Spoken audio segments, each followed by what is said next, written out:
Good morning students, welcome in business studies class.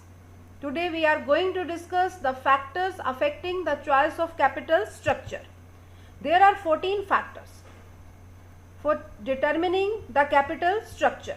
Cash flow position, debt service coverage ratio, cost of debt, cost of equity, risk consideration, control, stock market condition, capital structure of companies, regulatory framework, flexibility, flotation cost, tax rate, return on investment and interest coverage ratio. Now we are going to all the points one by one. Cash flow position, first one is the decision related to composition of capital structure also depends on the ability of business to generate enough cash flow. The company is under legal obligation to pay a fixed rate of interest to debenture holders, dividend to preference shares and principal and interest amount for loan. Sometimes company makes sufficient profit but it is not able to generate cash inflow for making payments. The expected cash flow must match with the obligation of making payments, because if company fails to make fixed payment, it may face insolvency. But before including the debt in capital structure, company must analyze properly the liquidity of its working capital. Very first company को क्या check करना है कि उसके जो legal obligations हैं, कुछ legal obligations सभी ऑर्गेनाइजेशंस में होते हैं, जैसे कि इंटरेस्ट देना है डिबेंचर होल्डर्स को, डिविडेंड देना है फिक्स रेट से प्रेफरेंस शेयर होल्डर्स को, डिबेंचर होल्डर्स का other short and long term loans का रीपेमेंट करना है, उनका टाइमली इंटरेस्ट पे करना है. ठीक है, तो ये सब हमारे कंपनी के लीगल ऑब्लिगेशंस होते हैं. इन सब लीगल ऑब्लिगेशंस को कंप्लीट करने के लिए हमारे पास प्रॉपर कैश होना चाहिए. तो बिजनेस को इन सब लीगल ऑब्लिगेशंस को क्रिएट करने से पहले, यानी कि प्रेफरेंस शेयर्स इशू करने से पहले, डिवेंचर्स इशू करने से पहले, लोन लेने से पहले ये चेक करना चाहिए कि क्या कंपनी के जो कैश फ्लो है उनकी पोजीशन ऐसी है कि वो इन सब ऑब्लिगेशंस के साथ जो है वो टाइमली बैलेंस हो सकता है या नहीं हो सकता. अगर हमारे बिजनेस की कैश फ्लो पोजीशन स्ट्रॉन्ग नहीं है, यानी कि प्रॉपर कैश इनफ्लो नहीं है, कि हम टाइमली इंटरेस्ट नहीं दे सकते, timely repayments of principal amount नहीं कर सकते, ठीक है, तो हमें डेट का यूज नहीं करना चाहिए. क्यों? क्योंकि अगर हम टाइमली इन सब की पेमेंट नहीं करेंगे तो हमारा जो फिक्स पेमेंट चार्ज है वो हम कंप्लीट नहीं कर पा रहे हैं, जिसकी वजह से हमारी इंसॉल्वेंसी शो हो जाएगी और मार्केट में हमारी जो गुडविल है वो डाउन हो जाएगी. तो अपना कैपिटल स्ट्रक्चर क्रिएट करने से पहले उसमें आप डेट को यूज करोगे या नहीं करोगे, प्रेफरेंस शेयर्स को यूज करोगे या नहीं करोगे, आपने वेरी फर्स्ट क्या चेक करना है, लिक्विडिटी ऑफ वर्किंग कैपिटल, कि आपकी वर्किंग कैपिटल में प्रॉपर कैश का इनफ्लो हो रहा है या नहीं हो रहा है, आप टाइमली पेमेंट करने के लिए कैपेबल भी हो या नहीं हो. Finally we can say that a company enjoys more of debt securities in its capital structure if company is sure to granting enough cash inflow, whereas if there is a shortage of cash then it must employ more equity capital in its capital structure, as there is no liability of company to pay its equity share holders. अगर आप वो liability नहीं उठा सकते interest pay करने की, repayment of the principal amount की timely payments आप नहीं कर सकते, तो आपको क्या प्रेफर करना चाहिए, अपने शेयर कैपिटल को प्रेफर करना चाहिए अपने कैपिटल स्ट्रक्चर में. क्यों? क्योंकि कैपिटल जो हम इक्विटी शेयर से कलेक्ट कर रहे हैं, कंपनी की लायबिलिटी उसके लिए जो है वो बहुत ही लेस होती है, नो लायबिलिटी होती है, क्योंकि अगर कंपनी को सफिशिएंट प्रॉफिट्स हो रहे हैं तो ही कंपनी जो है इक्विटी शेयर होल्डर्स को डिविडेंड देती है, अदरवाइज डिविडेंड देना कोई कंपल्शन नहीं होता. तो वेरी फर्स्ट कोई भी कैपिटल स्ट्रक्चर कंपनी डिसाइड करने से पहले क्या चेक करेगी, फर्स्ट उसे चेक करना है अपना cash flow position. Second step जो रहेगा यहाँ पर, that is interest coverage ratio. It refers to number of time companies earning before interest and tax cover the interest payment obligation. Company को ये चेक करना है कि जो लोन वो लेने जा रही है, जो डिबेंचर्स वो लेने इशू करने जा रही है, उसके पास जो प्रिंसिपल अमाउंट आ जाएगा, उस प्रिंसिपल अमाउंट पर उसे टाइमली, क्वार्टरली, हाफ ईयरली जो इंटरेस्ट पे करना है, एनुअली भी हो सकता है इंटरेस्ट, ठीक है, वो उस इंटरेस्ट का पेमेंट करने के लिए कैपेबल भी है या नहीं है. तो कंपनी को उसके लिए ICR interest coverage ratio calculate करना होगा. Interest coverage ratio is equal to earning before interest and tax divided by interest. High ICR means company can have more of borrowed fund securities, whereas lower ICR means less borrowed fund securities. अगर ICR बहुत high आ रहा है तो ज़्यादा से ज़्यादा हम loan ले सकते हैं, डिबेंचर्स इशू कर सकते हैं, लेकिन ICR अगर कम आ रहा है, लोअर आ रहा है, तो आप कम से कम डेट का यूज़ करोगे. थर्ड स्टेप जो हम चेक कर सकते हैं, that is debt service coverage ratio. It is one step ahead ICR. That is, ICR covers the obligation to pay back interest on debt, but DSCR takes care of return of interest as well as the principal repayment. ICR सिर्फ ये check करता है कि company की interest payment capacity है या नहीं है, लेकिन DSCR ये चेक करता है कि इंटरेस्ट के साथ साथ कंपनी प्रिंसिपल अमाउंट का रीपेमेंट भी कर सकती है या नहीं. तो वेरी फर्स्ट जो है कंपनी का फाइनेंस मैनेजर क्या कैलकुलेट करेगा, DSCR को कैलकुलेट करेगा. If DSCR is high then company can have more debt in capital structure, as high DSCR indicates better ability of company to repay its debt. Higher DSCR आ रहा है तो company की repaying capacity जो है वो strong है, आप ज़्यादा से ज़्यादा डेट यूज कर सकते हो. But if DSCR is less, then company must avoid debt and depend upon equity capital only. अगर आपका DSCR कम आ रहा है तो आप डेट को अवॉइड करोगे और उस सिचुएशन में आपको ओनली एंड ओनली कौन सी कैपिटल को यूज करना पड़ेगा, इक्विटी शेयर कैपिटल को आपको यूज करना पड़ेगा. Fourth one is return on investment, ROI. Return on investment is another crucial factor which helps in deciding the capital structure. If return on investment is more than rate of interest, then company must prefer debt in its capital structure, whereas if return on investment is less than the rate of interest to be paid on debt, then company should avoid debt and rely on equity capital. This point is explained earlier also in financial gearing by giving example. Financial gearing means trading on equity. Financial leverage trading on equity के concept में हम इस point को बहुत अच्छे से already discuss कर चुके हैं कि अगर हमारा रिटर्न ऑन इन्वेस्टमेंट ग्रेटर है किससे, रेट ऑफ इंटरेस्ट से, तो हमारे को डेट प्लस इक्विटी का यूज करना चाहिए. अगर हमारा रिटर्न ऑन इन्वेस्टमेंट लेस आ रहा है रेट ऑफ इंटरेस्ट से, तो हमें डेट को अवॉइड करना है और ओनली एंड ओनली इक्विटी को यूज करना है. Fifth one is cost of debt. If firm can arrange borrowed funds at low rate of interest then it will prefer more of debt as compare to equity. अगर market की situation ऐसी चल रही है कि कम रेट ऑफ इंटरेस्ट पर market में लोन अवेलेबल हैं, तो हमें इक्विटी का यूज़ नहीं करना. क्यों? क्योंकि इक्विटी पे हमें डिविडेंड मोर पे करना पड़ेगा और इंटरेस्ट हमारे को कम पे करने पर ही फंड्स अवेलेबल हो रहे हैं. कॉस्ट ऑफ डेट को पहले चेक करोगे देन उसे यूज करोगे. Six one is tax rate. Very very important point. High tax rate makes debt cheaper as interest paid to debt security holder is subtracted from income before calculating tax, whereas companies have to pay tax on dividend and pay to shareholders. So high end tax rate means prefer debt, whereas at low tax rate we can prefer equity in capital structure. अगर tax rate कौन decide करता है? Government.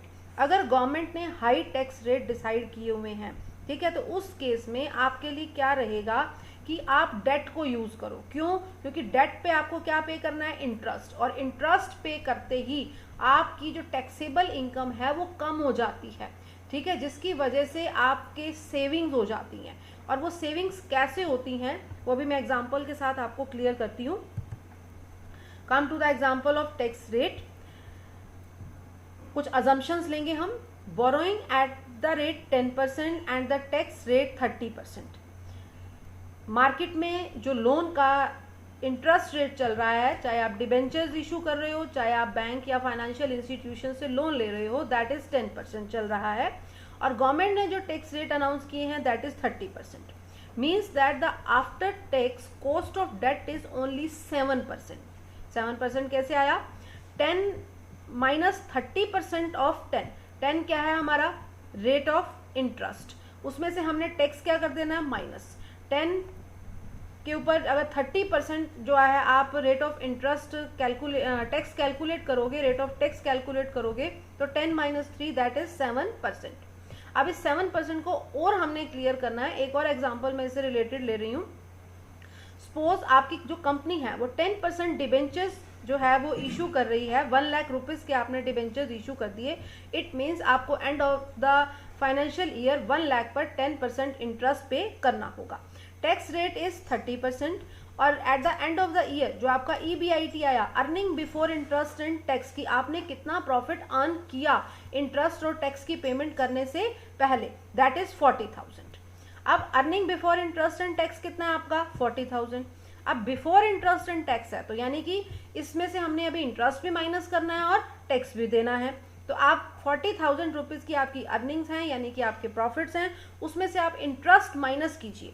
1 lakh rupees के आपने debentures issue किए, उस पर आप 10% जो है इंटरेस्ट पे कर रहे हो. It means rupees 10,000. 40,000 आपकी अर्निंग थी, 10,000 आपने उसके ऊपर इंटरेस्ट पे कर दिया. तो यानी कि EBT अर्निंग बिफोर टैक्स आपका कितना रह गया? 30,000 रुपीज़ रह गया. अब आपने इस 30,000 EBT के ऊपर क्या पे करना है? टैक्स पे करना है. टैक्स रेट कितना है? 30%. 30,000 का 30% आप गवर्नमेंट को टैक्स दे रहे हो. इट मीन्स आप कितना पे कर रहे हो? 9,000 रुपीज़ आप पे कर रहे हो. If there is no debt, अगर डेट ना होता यानी कि आपने डिबेंचर्स इशू ना किए होते तो भी तो आपकी earning before interest and tax 40,000 ही रहती.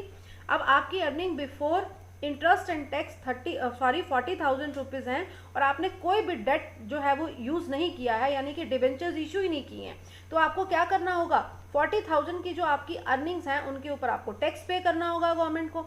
40,000 की अर्निंग्स पर जब आप 30% टैक्स पे कर रहे हो that is 12,000. 40,000 multiplied by 30 by 100 that is 12,000.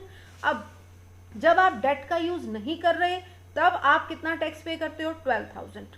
जब आप डेट का यूज करते हो तब आप कितना टैक्स पे करते हो? 9,000. यानी कि अगर आप डेट का यूज करोगे तो आपको टैक्स में सेविंग हो सकती है. कितने अमाउंट की?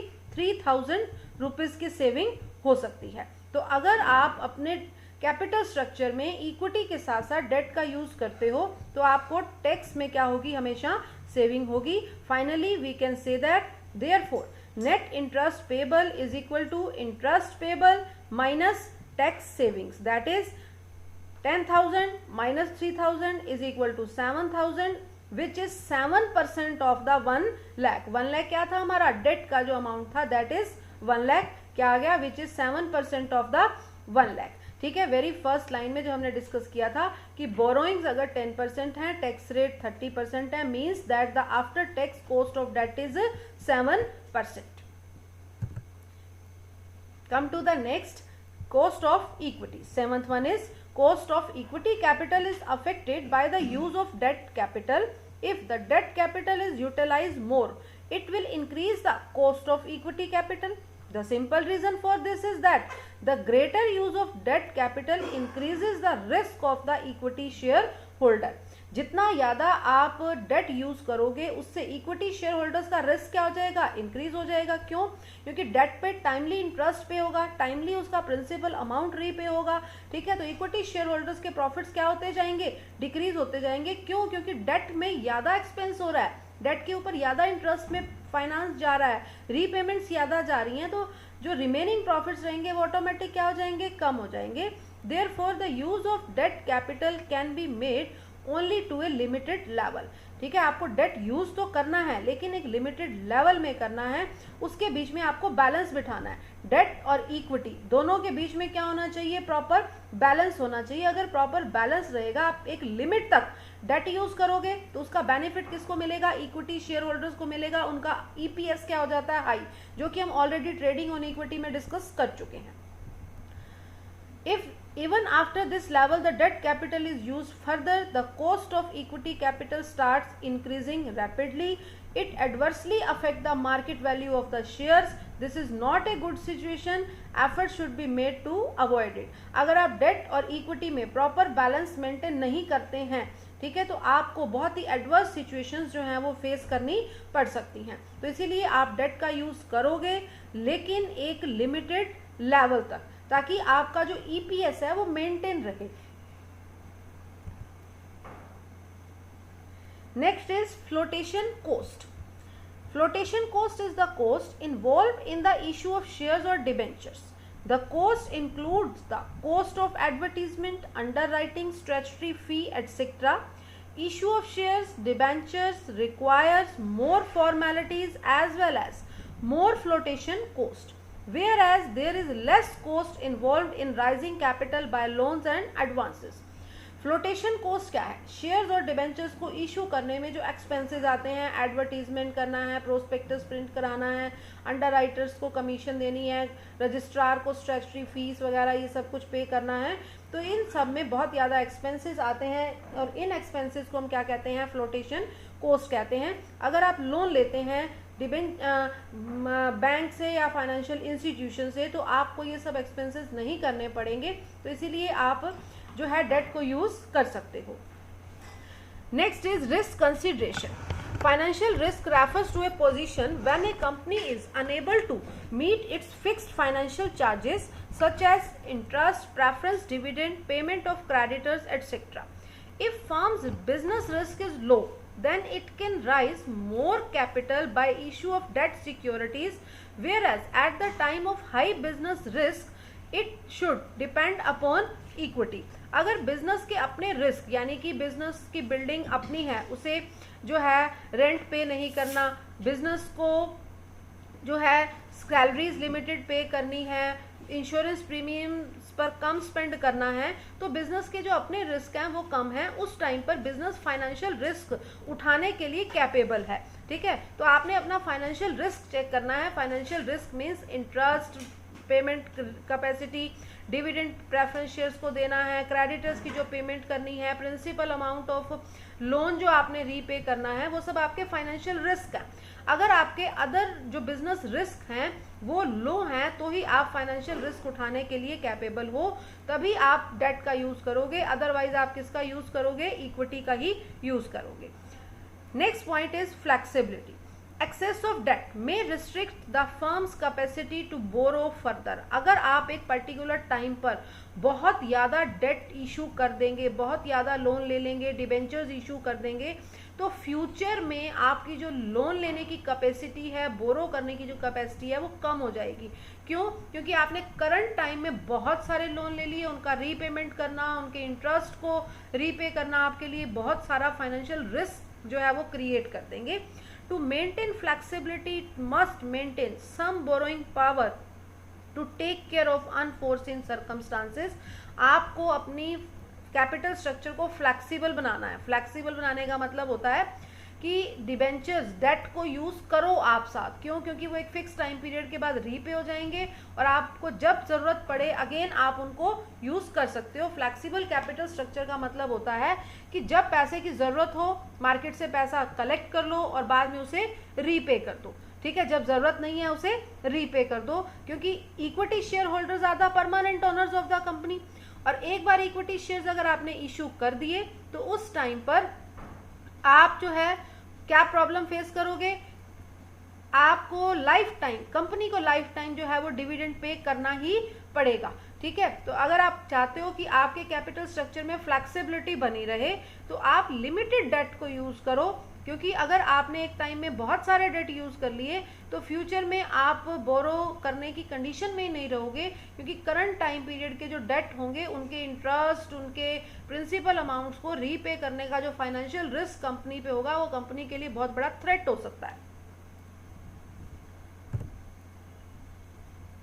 Next is control. The equity share holders are considered as the owners of the company, as you know, and they have complete control over the company because they have voting rights.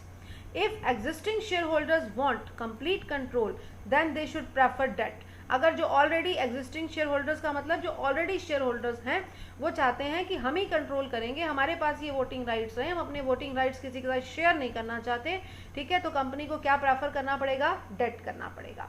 Loans of small amount etcetera, if they do not mind sharing the control then they may go for the equity shares also। अगर जो existing share holders हैं वो कहते हैं कोई बात नहीं, नए शेयर्स इशू कर दो और शेयर होल्डर्स कंपनी में आ जाएं, हमारे वोटिंग राइट्स जो है डिक्रीज हो जाएं, हमें कोई दिक्कत नहीं है, तो आप जो है क्या इशू कर सकते हो, इक्विटी शेयर्स इशू कर सकते हो। यानी कि यहाँ आपको जो भी डिसीजन लेना है, कंट्रोल कंसिडरेशन जो करना है वो किसने करना है, इक्विटी शेयर होल्डर्स ने करना है। उनके ऊपर डिपेंड होकर फाइनेंस मैनेजर को जो है वो सारा का सारा डिसीजन लेना है कि इक्विटी शेयर होल्डर्स का क्या ओपिनियन है, वो अपना जो वोटिंग राइट है वो शेयर करना चाहते हैं या नहीं चाहते हैं। Next is regulatory framework. Issue of shares and debentures have to be done within the SEBI guidelines and for taking loans company have to follow the regulations of monetary policies. Monetary policies कौन बना रहा है, government बना रही है, और सेबी क्या बना रहा है, डिबेंचर्स शेयर्स को इशू करने के लिए कुछ गाइडलाइंस दे रहा है। If SEBI guidelines are easy then companies may prefer issue of securities. अगर सेबी के रूल्स बड़े फ्लेक्सिबल हैं, इजी है, सब कुछ शेयर्स को इशू करना इजी है, तो कंपनी शेयर्स इशू कर सकती है। एडिशनल कैपिटल उसे चाहिए, उसके लिए वो क्या यूज कर सकती है, शेयर्स।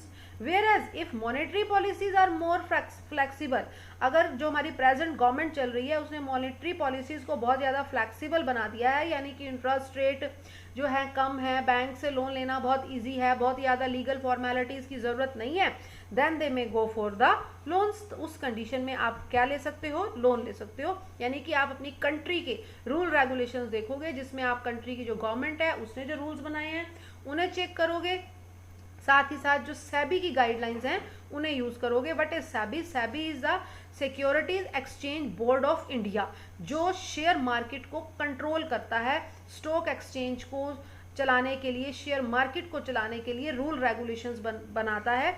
यूनिट 10 में हम सेबी के ऊपर डिटेल्ड स्टडी करेंगे।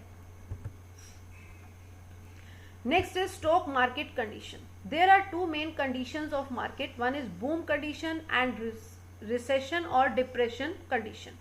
These conditions affect the capital structure, especially when companies planning to raise additional capital. Depending upon the market condition, the investors may be more careful in their dealings. During depression period in the market, business is slow and investors are hesitant to take risks. So at this time, it is advisable to issue borrowed fund securities, as these are less risky and ensure fixed repayment and regular payment of interest.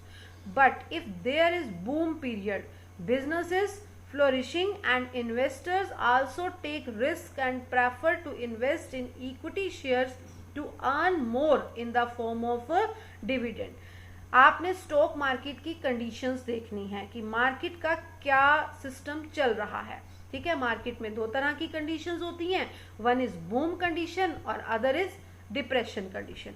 Boom condition क्या है, बहुत ही तेजी का दौर चल रहा है, business बहुत ही ग्रो कर रहे हैं, उस टाइम पर हायर प्रॉफिट्स अर्न हो रहे हैं और हायर डिविडेंड कंपनीज अनाउंस कर रही हैं। ऐसे दौर में जो इन्वेस्टर्स होते हैं वो हाई रिस्क उठाने के लिए कैपेबल होते हैं, और आपको पता है कि इक्विटी शेयर्स में हाई रिस्क रहता है as compare to preference shares. तो उस टाइम पर आपने जो है इक्विटी शेयर्स इशू करने हैं। क्यों? क्योंकि आपका इन्वेस्टर जो है वो हाई रिस्क उठाने की कैपेसिटी में है। क्यों? क्योंकि मार्केट की कंडीशंस ही ऐसी चल रही हैं, बिजनेस बहुत ग्रो कर रहे हैं, high rate of dividend market में अनाउंस हो रहे हैं, नई नई कंपनीज मार्केट में आ रही हैं, इंडस्ट्रीज एस्टैब्लिश हो रही हैं, ये सब बूम की कंडीशंस हैं। तो उस टाइम पर आप किसको प्रेफर करोगे? इक्विटी को।